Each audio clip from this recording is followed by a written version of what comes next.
What's up, guys? This is Jay Quad with Kabaj Games here, and we are in episode 3 of Let's Make a Game, where we are making a game from scratch. Alright, and last time we left off, we were just starting this border around the edge here, and I'm actually going to jump right in and finish her up, which shouldn't take us too long.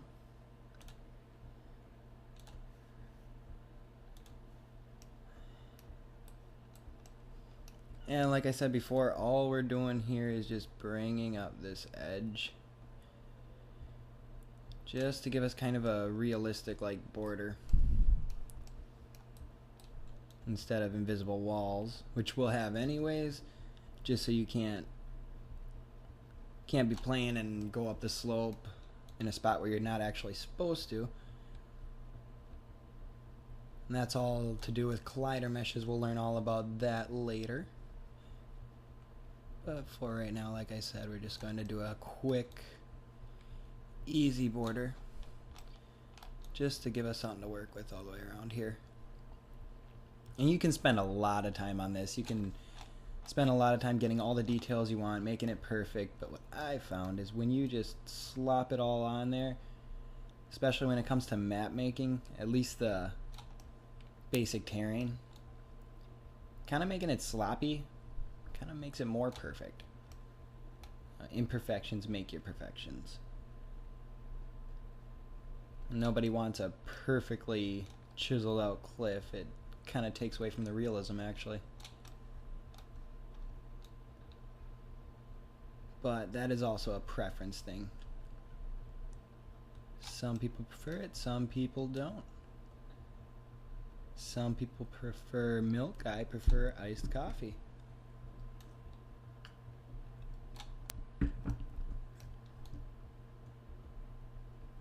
And like I said, we're going to leave a little area out here. I think I'll probably do it right around here. Yeah.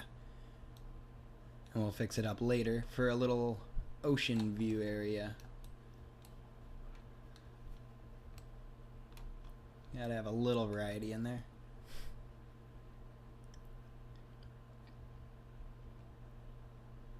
And just patiently, slowly fill this all in. Throw some bumps and grooves in there wherever you feel is right.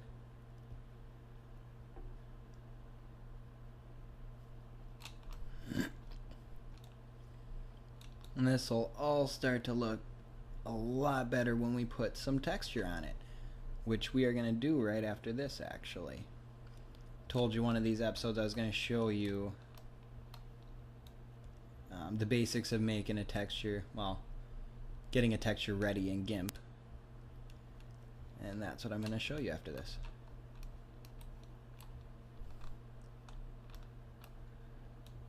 So stick with me here.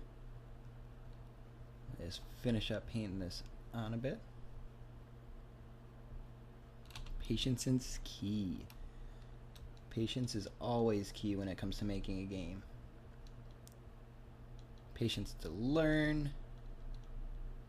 Patience for trial and error. And patience in execution.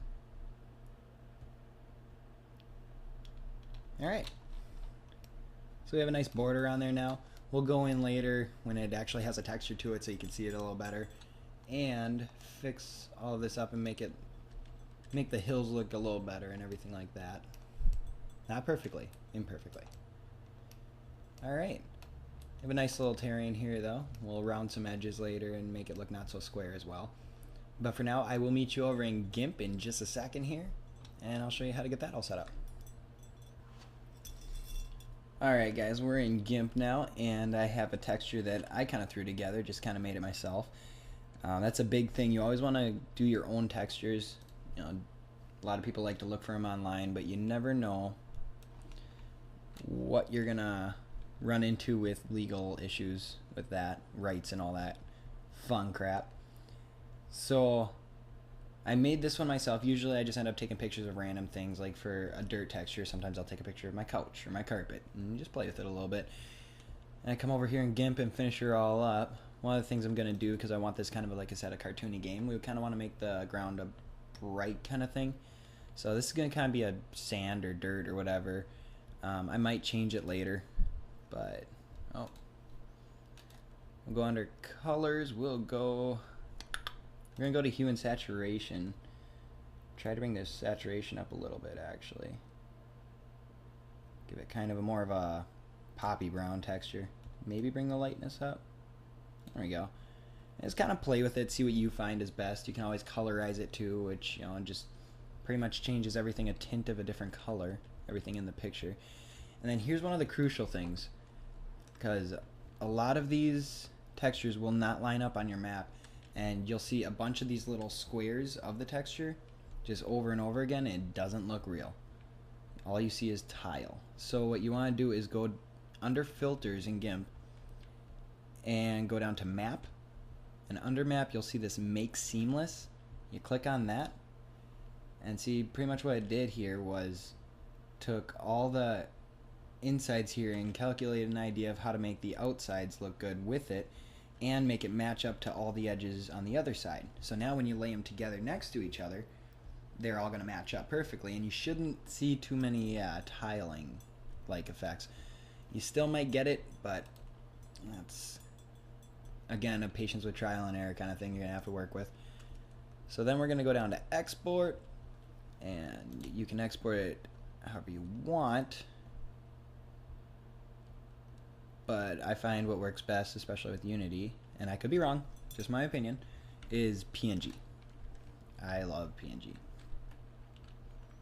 Okay, so we're gonna first of all put this under the right thing, and I'll probably make a folder for this later, but for now I'm just gonna export it right here. You hit export and shabam. Alright, we'll hop over to Unity really quick again, and I'll be right back. Alright guys, we're back over in Unity here.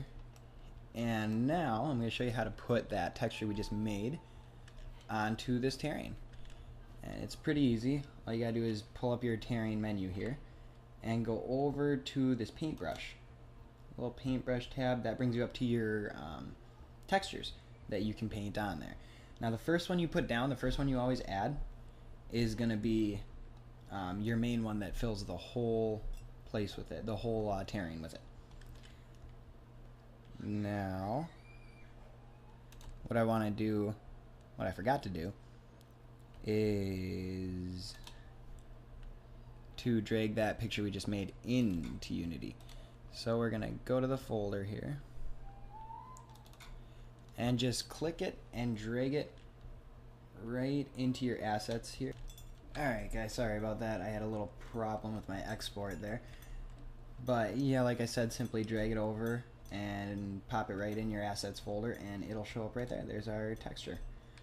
So now what we're going to do is bring back up the terrain and see this textures. You go to edit textures, add texture, and select, or rather than select, you can scroll through everything in there, but what's a little easier is just drag it right over from there.